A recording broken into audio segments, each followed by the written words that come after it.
Oi, pessoal. Quando vem chegando essa época de final de ano, é inevitável para as pessoas da minha idade em diante não lembrar do passado, não lembrar da nossa infância, não lembrar dos nossos avós, não lembrar de como as coisas eram naquela época. De um certo modo, essas lembranças elas acabam evocando uma certa ideia de paraíso perdido, de pureza perdida, de idade do ouro, um tempo que a gente gostaria de recuperar de certo modo, uma pureza que a gente gostaria de recuperar, mas que infelizmente não volta mais. É como se a gente mergulhasse no mundo idealizado das lembranças e das recordações dos dias sempre ensolarados da nossa infância, quando a gente tinha o cuidado dos pais, o cuidado dos avós e assim por diante. No ano passado, eu fiz um vídeo para vocês a respeito do Natal, onde a gente abordou o significado dos Reis Magos associados aos planos, o significado da travessia pelo deserto, o significado da estrela de Belém, o significado daquela criança que nasce dentro de uma gruta e que, de certo modo, está associado aos reinos interiores, está associado ao útero da Mãe Terra, está associado à consciência, está associado ao Avatar, que de tempos em tempos volta para a Terra para renovar o seu pacto com toda a humanidade. Hoje, embalado por essas lembranças, eu resolvi fazer a abordagem num outro sentido, e para que a gente possa compreender isso, é necessário que a gente cheque alguns dos conceitos associados ao taoísmo, que nos fala do yin e do yang. Nos fala que a partir de um oposto, nós acabamos chegando no outro. Essa questão do yin e do yang, na verdade, ela estaria relacionada a todo o processo de manifestação da natureza. Com a gente, nós percebemos que acontece a mesma coisa. Nós percebemos que um estado, quando ele chega num extremo, ele acaba nos levando a outro. Com a natureza, não haveria de ser diferente. Quando a gente olha a astrologia, a gente vê o mapa astral, que é constituído por 12 casas, na verdade nós poderíamos dizer que ele é constituído de 6 grupos de opostos. E esses opostos, eles são complementares. Quando a gente fala em termos de vida no planeta Terra, regida pelos ciclos astrológicos, ou em termos da nossa própria vida, regida dessa maneira, nós percebemos que esses opostos, ele tem um papel bastante importante no nosso desenvolvimento. E eles vão aparecer principalmente demarcando as 4 estações do ano, através dos solstícios e através dos equinócios. Sendo que o solstício de inverno, ou o solstício de verão, está relacionado ao eixo Câncer-Capricórnio, que representa de um lado a criança, de um lado a pureza, de um lado a necessidade do colo, a necessidade da mãe, e do outro lado nós temos o signo de Capricórnio, que é o velho, sábio, autossuficiente e assim por diante. Esse eixo astrológico, ele vai ser ativado principalmente no solstício de inverno, no hemisfério norte, e no solstício de verão, no hemisfério sul. Ou seja, quando ocorre o solstício de inverno, acaba coincidindo exatamente com a data do Natal, que ao contrário do que muitos pensam, ela não corresponde exatamente à questão do Cristo, mas sim era uma festa cultuada desde tempos imemoriáveis, que a Igreja Católica acabou pegando para si e dando esse significado do nascimento do Cristo. Quando a gente fala em Natal, portanto, a gente está falando no eixo Capricórnio-Câncer.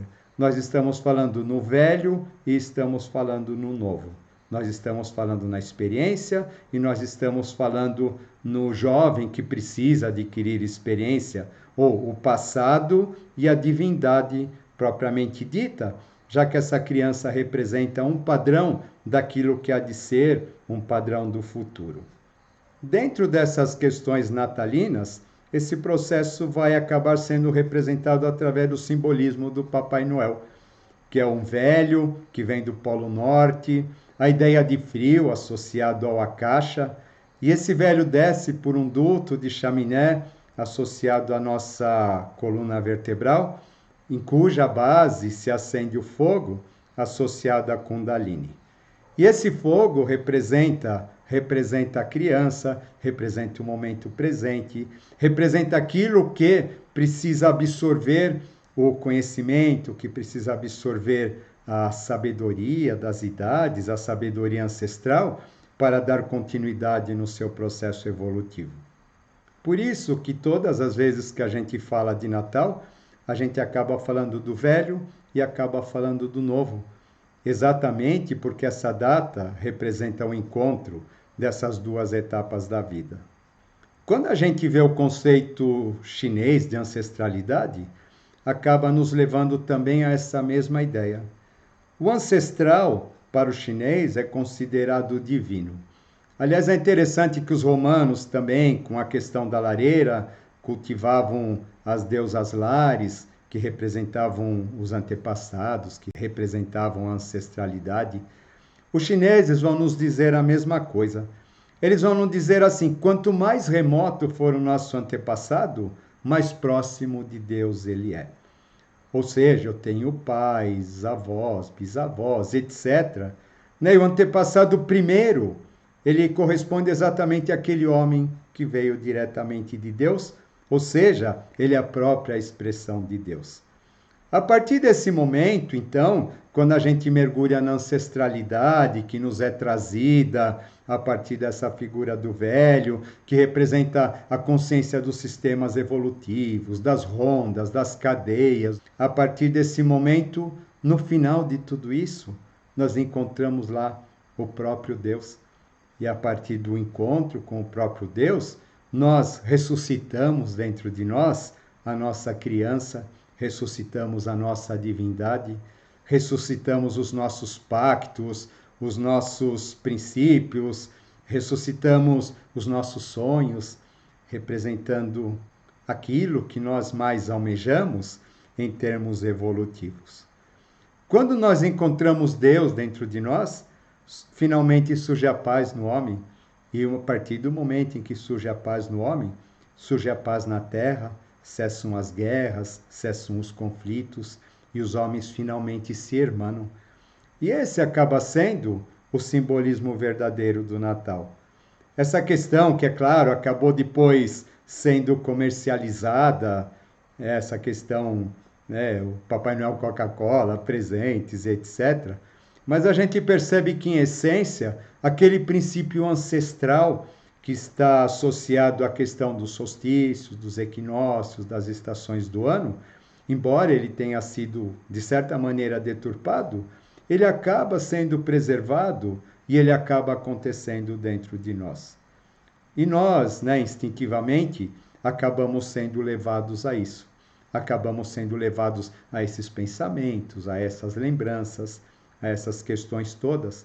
Por quê? Porque a entrada do Sol em Capricórnio vai nos conectar com a nossa ancestralidade. Isso independe da gente.